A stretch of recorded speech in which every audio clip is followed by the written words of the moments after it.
When installing the new gauge monitor, I found that this mounting bracket, this mounting cup for the gauge is almost a perfect fit. Here's some extra screws. This is the mounting plate. What a pain to open. And it's metal, so you can bend it to shape, and there's the little screw that mounts the housing to the mount. The quart gauge is also listed under several other brand names, so there's an option there.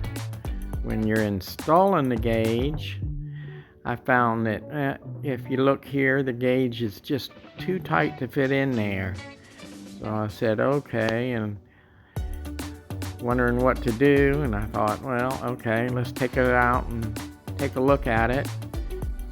And the back of the gauge the back plate of the gauge is slightly larger than the gauge itself.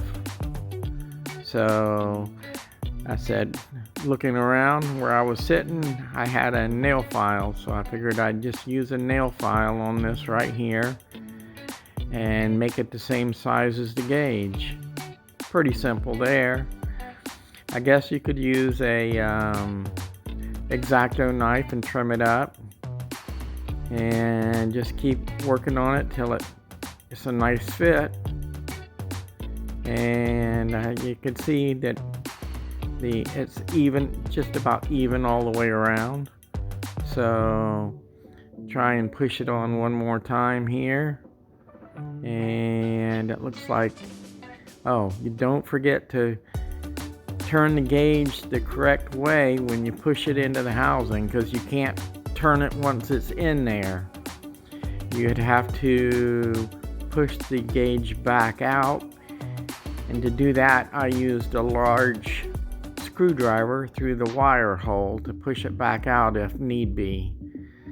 But just once you get it the right size, you just give it a good tight squeeze and take a look, make sure it's even, and give it some more squeezes, and not quite all the way in yet. Let's try it one more time. There we go. Very nice. And that's the way it looks. It's pretty sharp, looks cool, and you should be able to mount it just about anywhere on the mower. But with this mounting bracket, I think that you could put it even mounted on the steering column. Here I'm just fiddling with the screw going through the bracket, but that's basically it. I thought I'd give it that review.